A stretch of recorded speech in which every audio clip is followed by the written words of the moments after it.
Grant versus donation.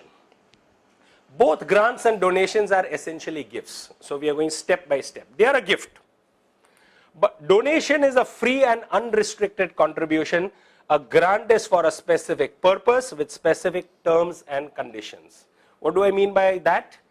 That if I like QMed organization and I'm saying, here's 1 lakh of rupees. Do whatever you want with it. So it's a gift. Meaning unrestricted. I mean, can I take it for do what you want, take it for administration, do it for this particular program, do it to update your website, I don't care. It's a gift, it's a donation. But a grant is, I'm giving 1 lakh of rupees to QMed or somebody and say, these are the specific deliverables that you must have for me. You are required to run this project. Based upon, it becomes what is called a contractual agreement.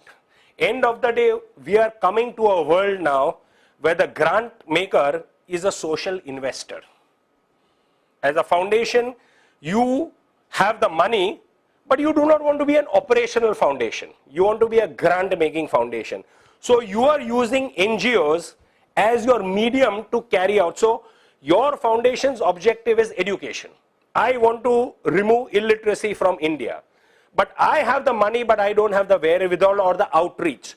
So I will partner with 10 other NGOs working education, and I will ensure that they will run my program such that they will get this kind of deliverable done. In the next 5 years, I will see a marked increase in literacy levels, etc. So you actually enter into a contractual agreement. That means there's a grant agreement. Nowadays, when a grant is made by a Tata Trust or whosoever, there is a grant agreement where there are various conditions. We will give it to you over a period of 3 years. You will give us so many quarterly financial reports. Nowadays, grant makers even require recipient organization to have a separate bank account in which their grant sits. To that extent, it's happened in my case where the Dorabji Tata Trust has given a grant to the Center for Philanthropy, and when they have given, even the grant must go only in that specific bank account, no other. So it's very well monitored how you use, and then money, they check it along variables. I mean, it must match with the budget which has given, and the variables cannot go beyond a certain percentage. So everything is monitored, everything is very regulated. So what has happened is a donation is a free and unrestricted contribution, whereas a grant is for a specific purpose. You are going to work for this, and specific terms and conditions are there. If in the first year you do not show enough progress, the second installment will not come to you. There are sometimes even revocable things. You will return the money to us if you have not delivered. And both parties sign that. So this becomes what is called contractual. I'll go further into this. What are the characteristics of a grant? The recipient organization must first meet the donor's program funding objective before it can be sanctioned. That's the first specific. Certain prerequisites are attached to the grant prior to the NGO or NPO receiving. That means you must have a separate bank account for this. You will keep a separate, sometimes they even insist that you will have a separate ledger account for this. There are donors who go to that extent for large grants. And often there are strict expenditure requirements and limitations. You will spend only 10% of this grant on admin, not more than that. You will not use this for travel beyond this amount. So everything is very, very tailor-made and written down. And any variance to that could stop the donor from giving you the second installment or even ask you to return some of the money which is given. And people actually sign those kinds of contracts. So it becomes, I repeat, a contractual agreement. Grants are bound by actionable contracts. So it's a contract. Both the parties have to act specifically as per the project contract or grant agreement, and such gifts cannot be considered as voluntary. Now I'll go one step forward and give you the Delhi High Court's judgment. Grants are in the nature of a legal obligation, and in the recipient's books of account, it can actually be shown as a liability instead of income.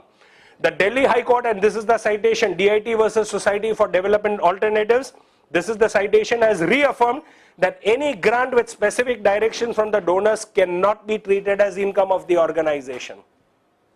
You get it? So what can be done is, when it is a grant, it is not even the income of your organization. So last year, when a certain foundation gave me a grant, what was that grant about? You will build capacity of the voluntary organizations in India through taking training programs like this pan-India. You will go do programs like this in Delhi, you will do it in Bangalore.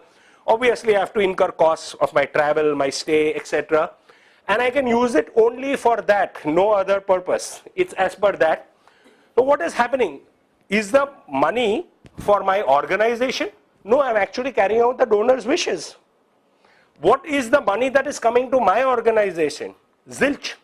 And therefore, that grant in my books of accounts is shown as liability and not as income. So, if I have received 10 lakhs in my books of accounts as a liability, as I use it, the liability gets reduced.